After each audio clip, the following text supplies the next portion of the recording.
Hello. So the purpose of this video is to give a brief historical overview of France in Algeria.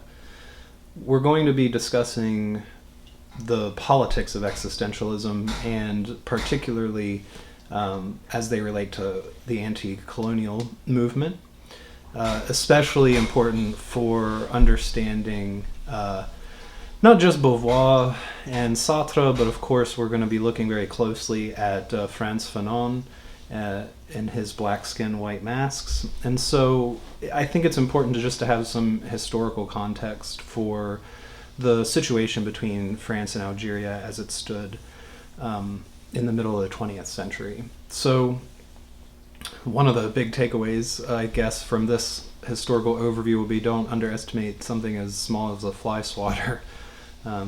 So France had, and it's often referred to as the first French colonial empire, a colonial empire from about 1605 until 1814.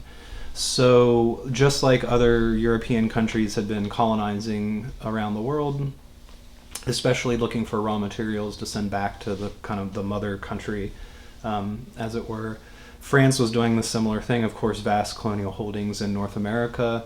But by the beginning of the 19th century, those powers had kind of waned. You know, the French Revolution and the Napoleonic Wars were sapping, French resources. So I think in 1803, the Louisiana Purchase is made, and a lot of French territories in North America are transferred to the United States. And that, so France as a colonial power had really sort of fallen in a lot of ways by the first part of the 19th century. During the Bourbon Restoration, Charles X was really looking to reestablish France as a power, as a world power, also to distract from some domestic issues and give people something to kind of rally around, that sort of patriotic, nationalist, rah kind of attitude. The second colonial empire really starts with Algeria. So what had happened was there was a lot of military veterans in France from the various wars that had been going on. There was some issues with how to pay them, how to reward them with land.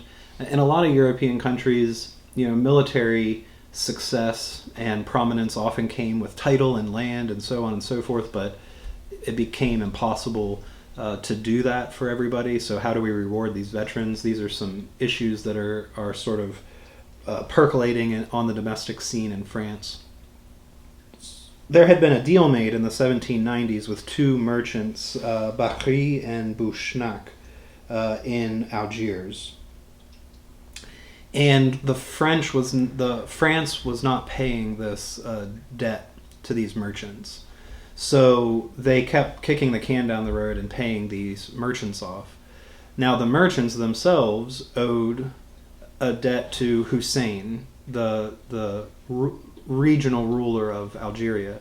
At that time, Algeria was under control of the Ottoman Empire, and of course the Ottoman Empire will collapse at the end of World War I. So the Ottomans, though, did not have super strong control over Algeria at this time in the 1820s and 1830s. And there was kind of a regional ruler of the day, Hussein Dey, over Algeria, particularly focused in Algiers, in the city of Algiers. That's where the seat of his power really was. So the merchants to whom France owed a debt, they owed a debt to this Hussein Dey. Now, Hussein was pressuring the merchants to pay their debt to him. The excuse for why they couldn't pay it was that France owed them money. And they couldn't pay their debt until France paid them. So this started some diplomatic difficulties between the Dey in Algiers and the French consulate. So in 1827, there was increasing tension that culminated in what is called sometimes the fly whisk incident or the fan incident. A fly whisk is like, that's why, a fly swatter. So you have France owing these merchants, the merchants owe the Dey, the merchants can't pay the Dey until France pays, and France is kicking the can down the road. So there's this series of arguments between the French consul Pierre Duval and the Dey, Hussein. Hussein learns in 1827 that there is no provision made by the government of France to pay back these merchants that owe him. And so because the Dey realizes that he's not going to get his money until France pays the merchants, he's mad, basically, about it. On the 29th of April, 1827, there's this big kind of explosive, dramatic diplomatic row between this consul, Pierre Duval, and the Dey that culminates in the Dey striking Pierre Duval with his fly whisk. And that's why it's called the fly whisk incident. There's various reports about how hard the Dey actually struck Duval, but nevertheless, the consul was touched in some aggressive manner by Hussein's fly whisk. This gave Charles X, then King of France, the grounds to institute a blockade. So the port of Algiers is blockaded. There are increasing then tensions between the two because now there's sort of shows of force being made. The Dey fires a cannon in the direction of one of the French blockade ships. This, I sort of understand this as being kind of a warning shot. It's not like the ship was not struck, and my understanding is that it was not intended to strike or sink the ship, but more of like again, this diplomatic sort of now escalation of who's got, the more power and who's going to back down and this and that. When this cannon shot is made, the French then escalate to an invasion, and in June of 1830, the French invade the city of Algiers and ultimately take Algeria through a military campaign. Now, what happens after that is a brutal campaign of pacification. So there were indigenous Algerian and Arab African factions that weren't very happy with Ottoman rule to begin with and were agitating for independence already from the Ottomans. So now this other power comes in and takes over from the Ottomans. There's sort of here's the opportunity, right? If we're going to free ourselves from foreign rule, the disruption caused by the French invasion in 1830 gives some space for pushing back by the indigenous population of Algeria.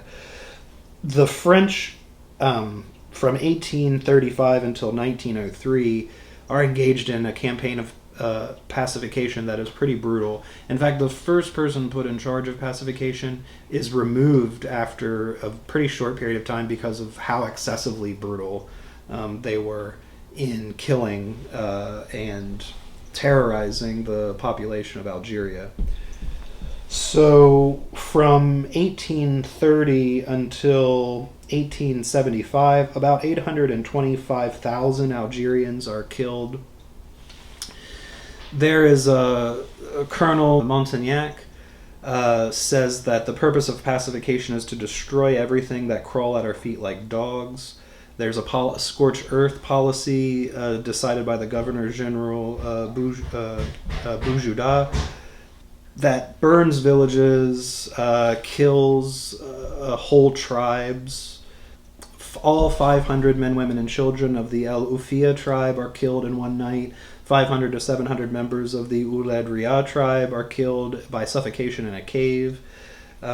So some of what we'll see Sartre discuss in colonialism as a system is involved in this pacification. There's also a vast transfer of land and property from indigenous Algerians to France.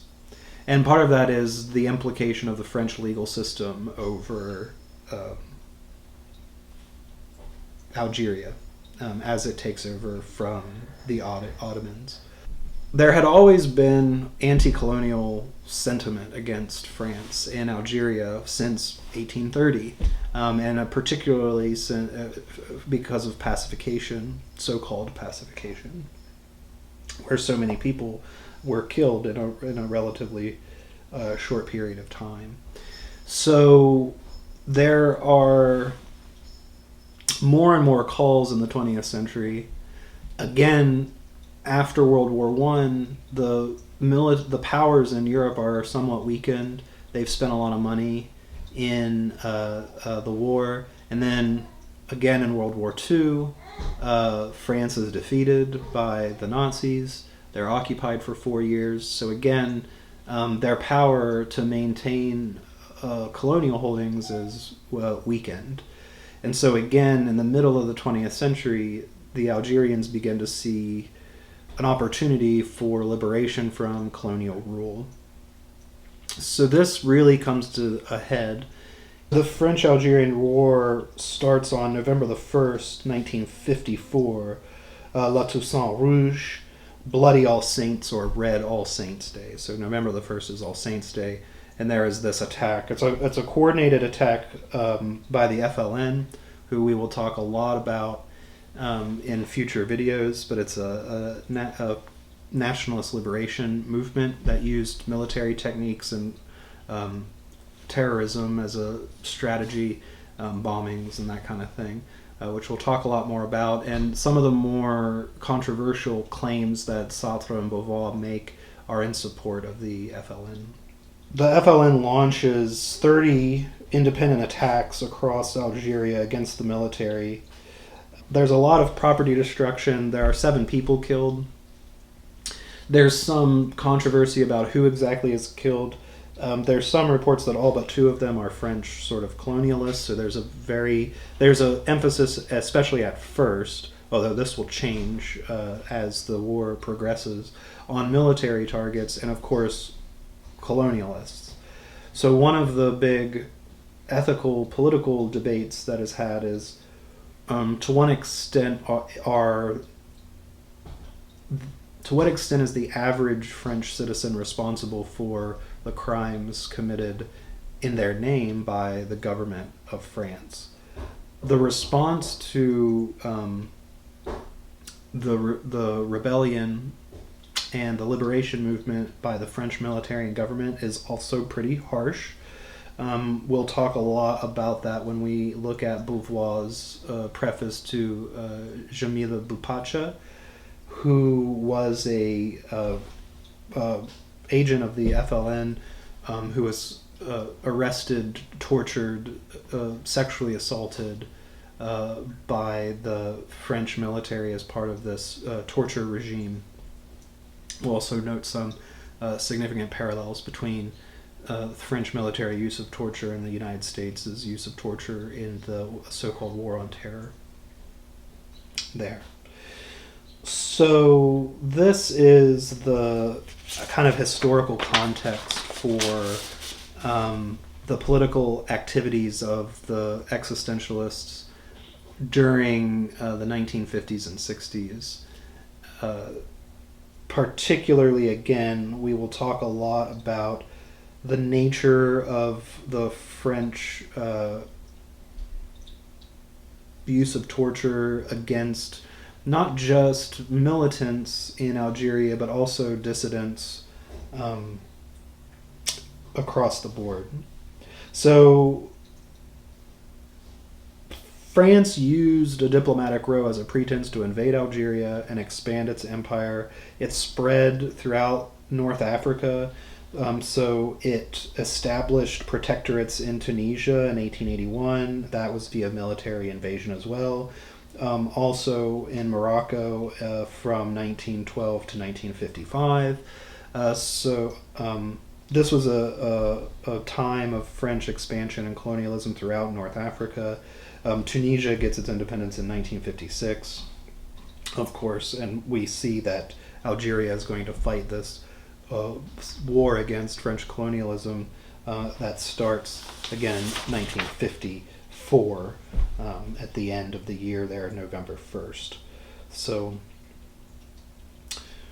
that is my best sort of brief overview of French colonialism in Algeria and the historical context. I think that's necessary to sort of see what's going on with the politics of Sartre, Beauvoir, and Fanon, and to understand what is the situation that they're responding to in this series of readings that we'll be discussing over the next few videos. So I hope that was informative, and thank you for indulging me in this little bit of historical contextualization. I will see you in the next video.